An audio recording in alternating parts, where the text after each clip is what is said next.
Africa has tried revolutions. It has tried democracy. It has tried strong men. It has tried foreign partnerships. So here's the uncomfortable question. Why are we still here?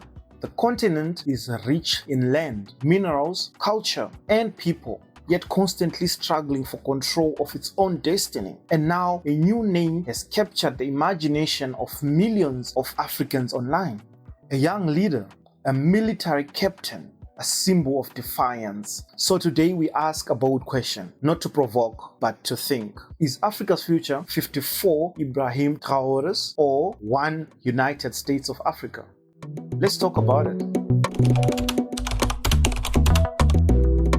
Burkina Faso, a small landlocked country in West Africa, rarely in global headlines, until recently because of one man, Ibrahim Traoré. At just 36 years old, Traoré seized power in 2022 after a military takeover.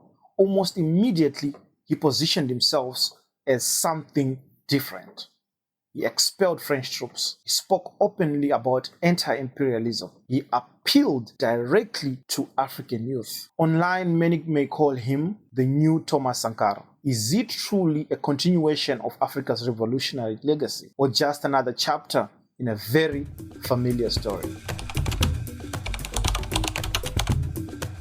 Africa has seen figures like this before. Leaders who promised transformation, leaders who challenged the West, leaders who inspired hope and fear. Let's name a few. Thomas Sankara, Burkina Faso's revolutionary leader, pushed self-reliance, rejected foreign aid, assassinated in 1987. Robert Mugabe, a liberation hero who later became a symbol of authoritarian rule. Muammar Gaddafi dreamed of a United States of Africa, killed during NATO-backed uprising.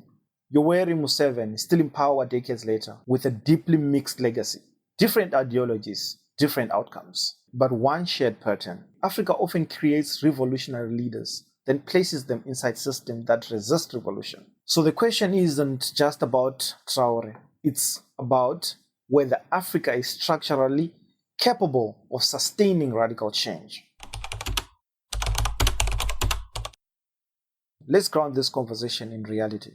Africa in 2026, Nigeria, youth unrest, inflation, and oil wealth that rarely reaches the people. South Africa, political fatigue, corruption, and the long shadow of apartheid, now navigating the new government of national unity. DRC, one of the richest countries on earth in minerals, yet amongst the poorest in living conditions. Zimbabwe, post-Mugabe optimism has faded. Attempts to re-engage with the West are still met with suspicious conditions. From colonialism to liberation movements to independence, what went wrong? And more importantly, what didn't change?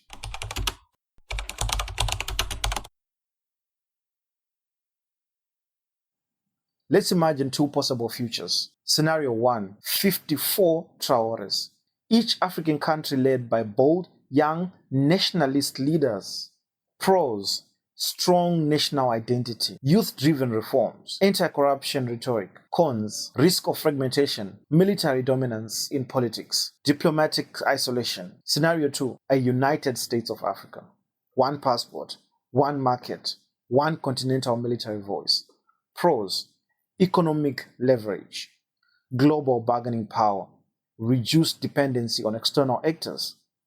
But this also comes with its own negatives. Complex governance, loss of national sovereignty, deep cultural and political differences. Neither option is simple, neither option is guaranteed, but one thing is clear: Africa cannot keep doing nothing.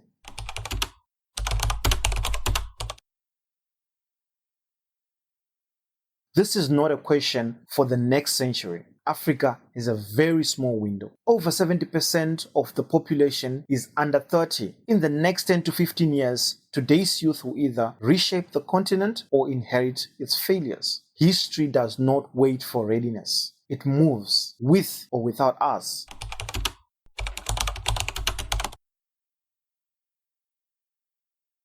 Now enters BRICS. Brazil, Russia, India, China, South Africa. An alternative to Western-dominated global systems, at least in theory. But here's the real question. Is BRICS a part of Africa's sovereignty, or simply a change of partners, not power. Africa must be careful. Replacing one dominant influence with another is not liberation, it's substitution.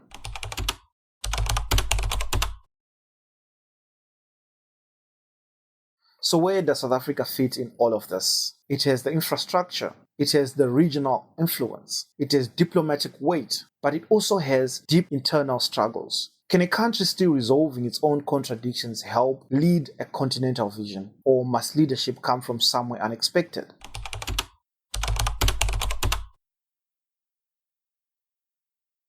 This may be the most important question of all.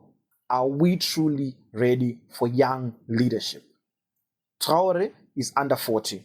Most African leaders are over 60, some over 80. Will power be handed over peacefully? And when youth rise, will they rise with vision, institution, discipline, or anger alone?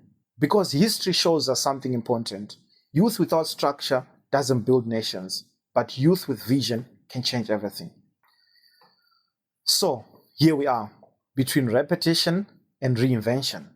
Will Africa see 54 Traorés, each fighting their own battle, or will it move slowly and painfully toward one united vision? I don't have the answer, but I know this: Africa's future will not be decided in foreign capitals. It will be decided by Africans thinking, debating, organizing, and demanding better. So don't just watch. Think, share, debate, because Africa's future doesn't start with leaders. It starts with conversations like this. If this challenged you, hit like, subscribe, and let's keep the conversation going. Peace.